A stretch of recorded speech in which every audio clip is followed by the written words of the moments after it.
Olá, boa noite. Você vai ver hoje, no segunda edição, fiscais do Ministério Público do Trabalho inspecionam o elevador que matou o comerciário em Porto Alegre.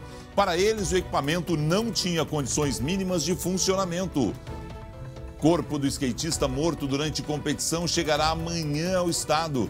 Justiça apreende passaporte do responsável pelo evento e proíbe que italiano saia do Brasil.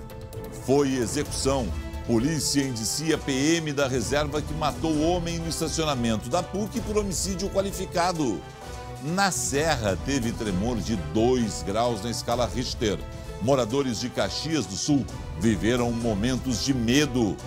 De colecionador a empresário, acervo de antiguidades colecionadas ao longo de 20 anos vira um dos maiores antiquários da capital. O SBT Rio Grande, segunda edição, está no ar.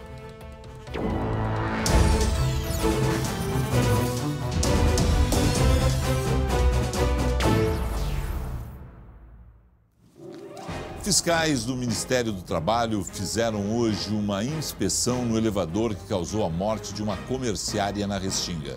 O equipamento, segundo eles, não tinha a mínima condição de funcionamento. Quem tem as informações direto da redação é a Luciane Coleman. Lu, boa noite. Boa noite, Felipe. Boa noite para o pessoal que está nos assistindo. Pois é, a pedido da delegada responsável pelo caso, a Shana Hart, o Ministério do Trabalho realizou então uma auditoria, uma fiscalização lá no local. E aí eles constataram que o elevador não tinha as mínimas condições para estar operando. A administração da loja já foi avisada e deve ser notificada formalmente da interdição do elevador em alguns dias. Lembrando então que isso aconteceu no último sábado. A comerciária Jéssica Aparecida Corrêa dos Reis, de 27 anos, morreu enquanto usava o elevador do comércio, uma espécie de elevador de carga. Ela não era estoquista, mas ela estava ali manuseando, enfim, colocando carga para dentro do elevador. A polícia segue investigando as condições do local de trabalho e também em relação ao equipamento que era usado para o transporte da carga desta loja. Lembrando, Felipe, que no dia do velório, a família, amigos, todos disseram que já era uma tragédia anunciada. Que esse elevador realmente ele era extremamente precário, não é?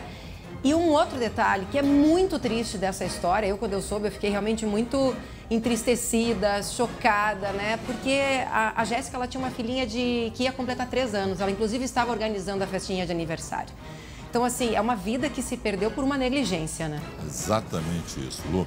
Bom, uma outra negligência, né, Lu? Acontece amanhã em Novo Hamburgo, o velório do skatista Alisson Pastrana, que morreu no campeonato do Rio de Janeiro, de downhill, né? Alguma novidade a respeito da investigação? A gente tem novidades que chegam lá do Rio de Janeiro, Felipe. Segundo a polícia de lá, a Confederação Internacional de Downhill é a responsável pela parte operacional desse evento.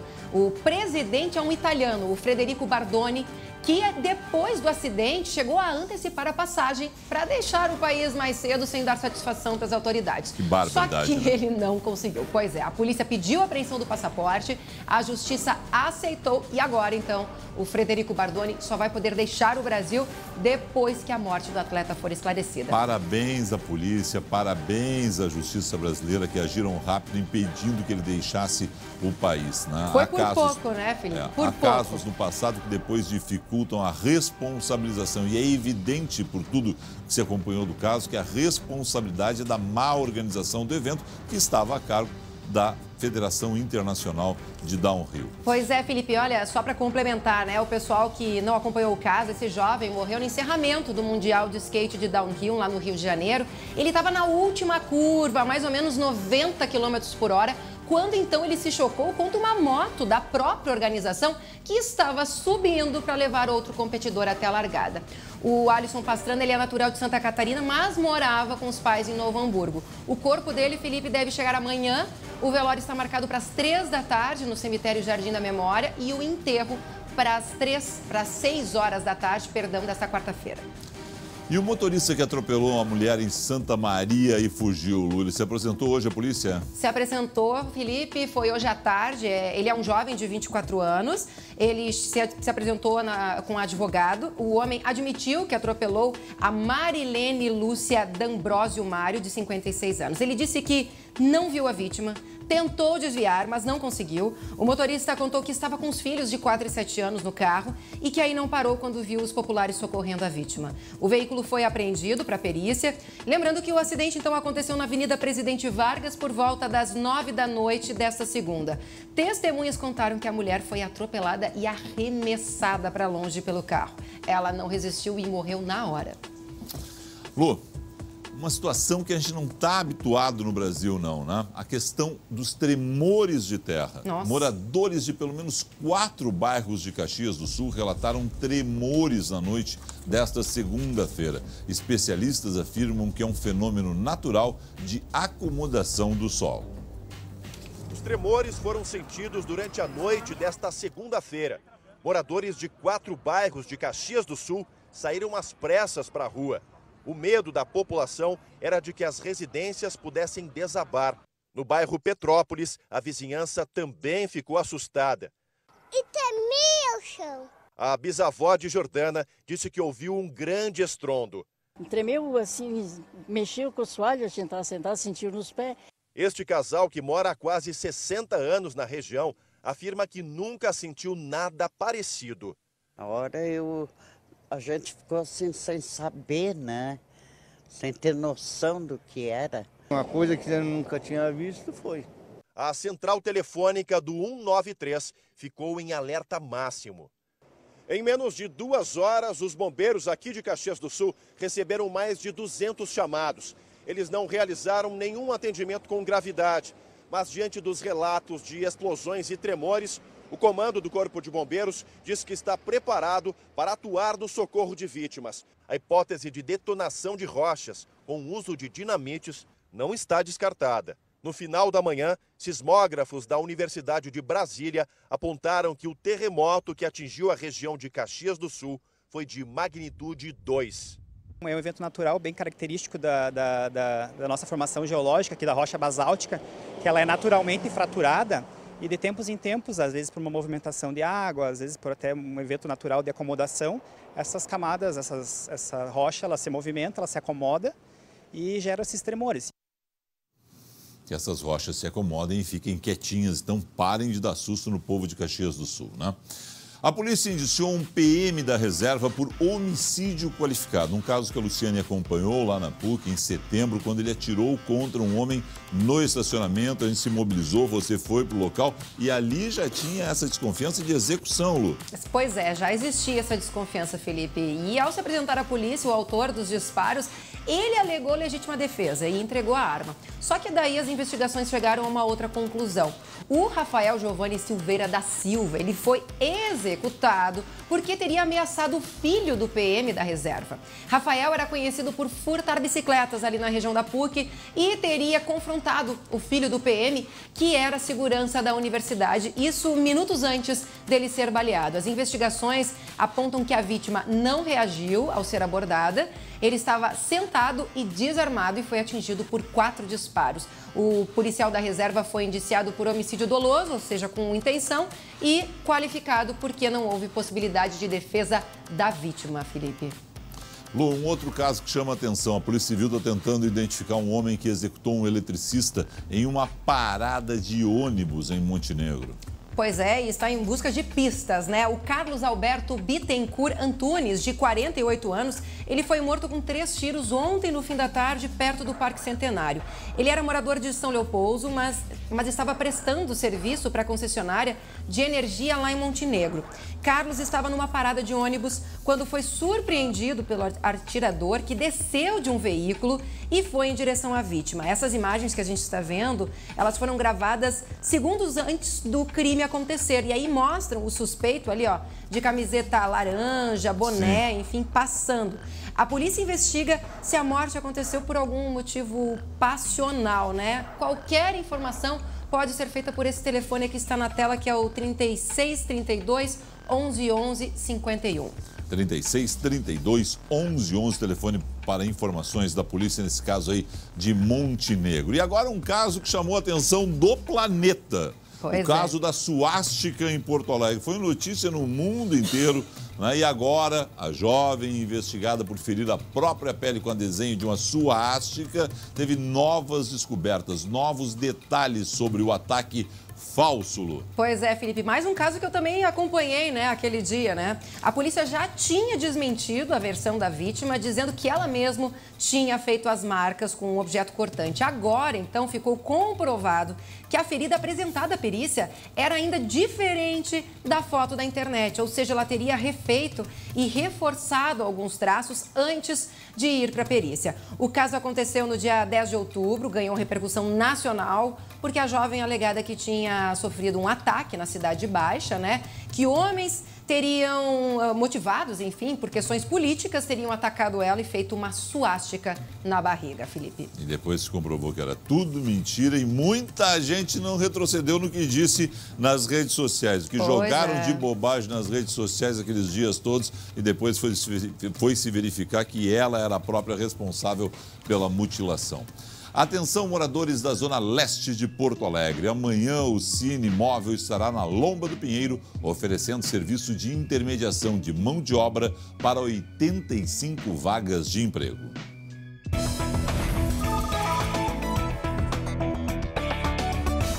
A unidade móvel estará estacionada em frente ao Centro da Juventude, na estrada João de Oliveira Remião, número 4444. O atendimento será das 9 da manhã ao meio-dia e da 1h30 às 4h30 da tarde. Trabalhadores interessados em se candidatar às vagas de emprego devem comparecer à unidade móvel com carteira de trabalho. Durante o atendimento, os trabalhadores serão cadastrados no sistema e aqueles que possuírem perfil profissional compatível com as vagas de emprego oferecidas receberão carta de encaminhamento para participarem dos processos seletivos. Tem vagas abertas para administrador, analista financeiro, arquiteto, atendente de farmácia, cozinheiro, entre outros.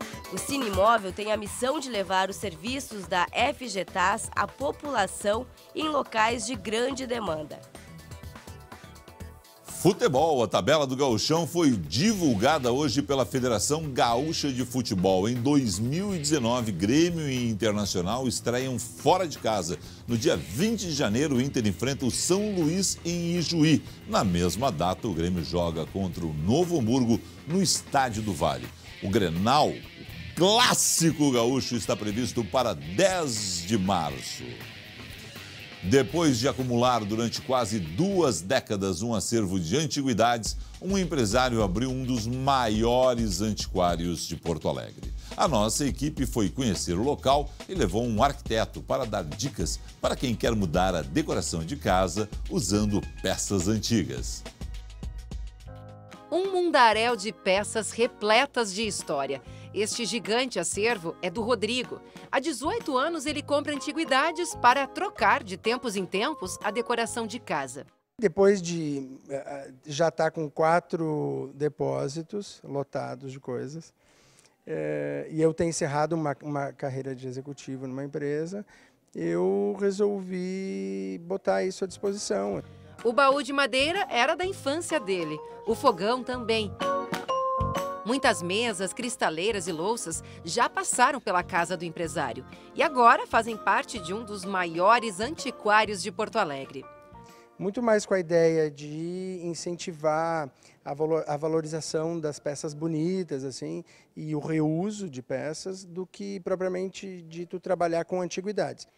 Em meio a tantos móveis e objetos, a gente até se perde. É difícil saber por onde começar. Por isso, a gente trouxe um arquiteto aqui até a loja para dar todas as dicas para quem quer dar uma renovada na decoração de casa usando algumas peças antigas. O Vinícius orienta a ter foco ao ir às compras. A dica é que ela comece pelas peças maiores. Se ela vier desacompanhada de um profissional, né, vier sozinha e quiser começar pelo menos imaginar como pode ser essa decoração, que ela escolha pelas peças que têm tanto um aspecto funcional como um aspecto decorativo. Alguns objetos sequer precisam ser comprados, podem estar guardados em casa. Uma peça de porcelana vira um lindo vaso. Parte da louça herdada pela família traz um ar de requinte para a sala, assim como a mesa de centro pode ter diferentes funcionalidades. Vinícius, e o espelho? Aqui a gente tem várias opções de espelho. O espelho é sempre uma boa compra, uma boa opção, né? Ótimo, excelente. O espelho, assim como as plantas dentro da decoração, são elementos que sempre têm o seu espaço, né? E espelhos como esses que a gente tem aqui, por exemplo, alguns um pouco mais modernos em função da sua moldura, ou outros um pouco mais clássicos, né? Podem ser peças herdadas de família, né? E sempre cabem na decoração. Gosto muito de usar espelho em halls, né? Por quê? Porque ele traz um ar onde dá a sensação de acolhimento. Sem regras ou moda, a decoração deve refletir sentimento e personalidade. Com pequenos detalhes, a casa pode virar o perfeito lar docilar.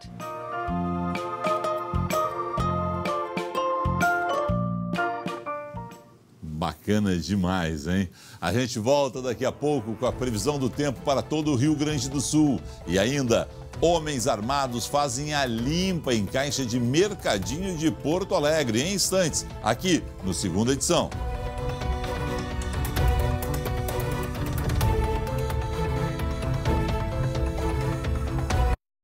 SBT Rio Grande, Segunda Edição.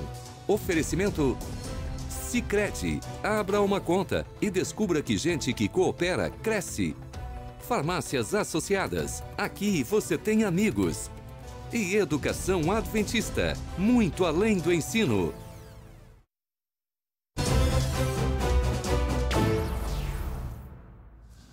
Atenção, moradores e frequentadores da Zona Sul de Porto Alegre. Tem uma mudança no trânsito da região. A operação da chamada faixa reversível na região da Venceslau Escobar Coronel Marcos iniciou oficialmente hoje.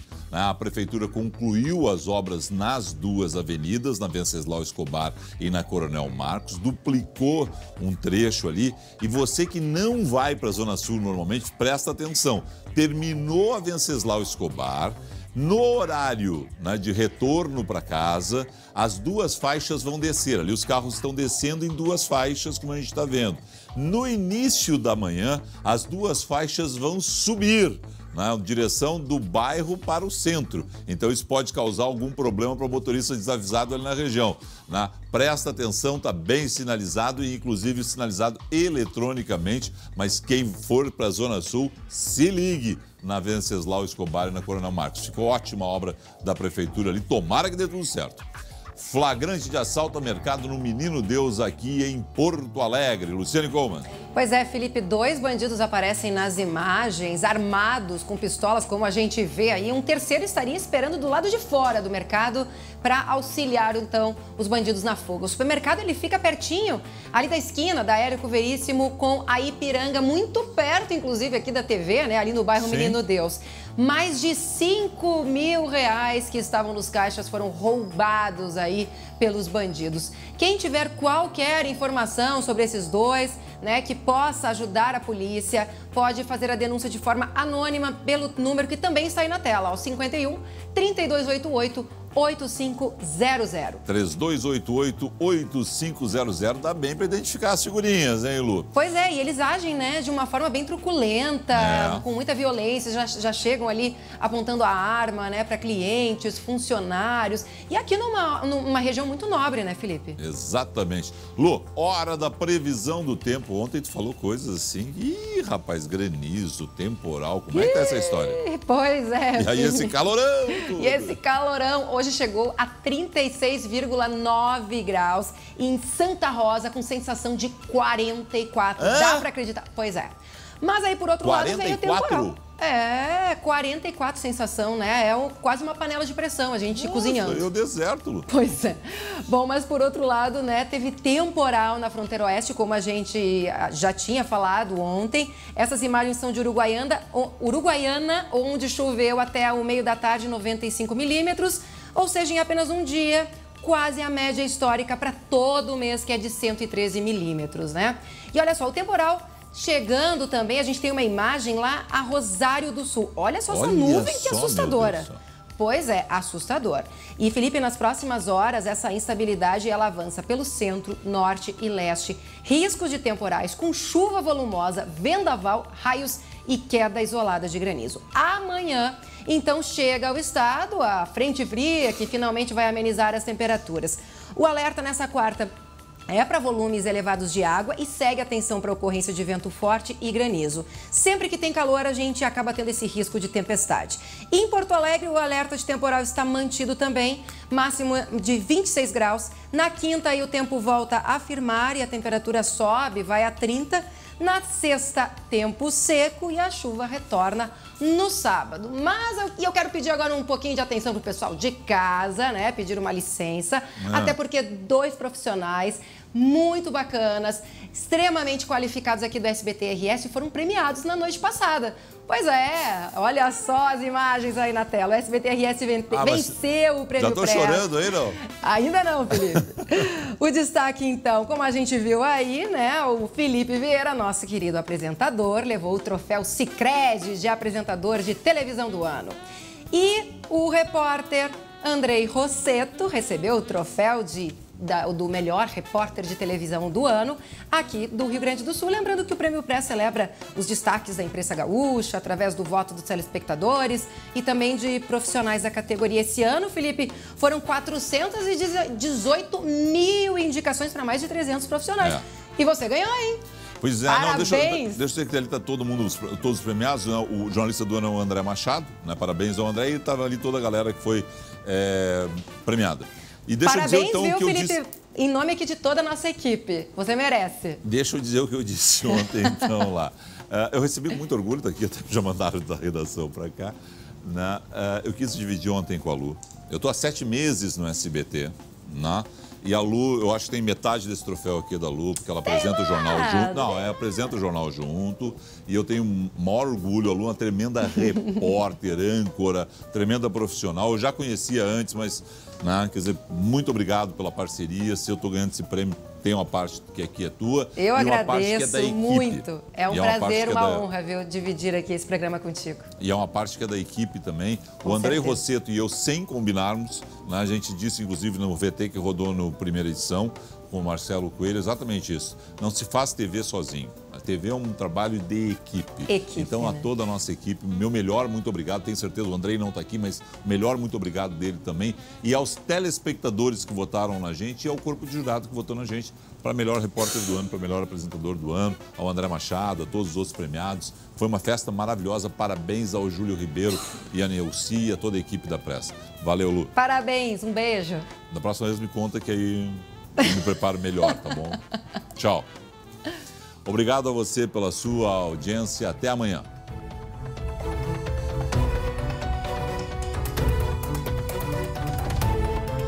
SBT Rio Grande, segunda edição.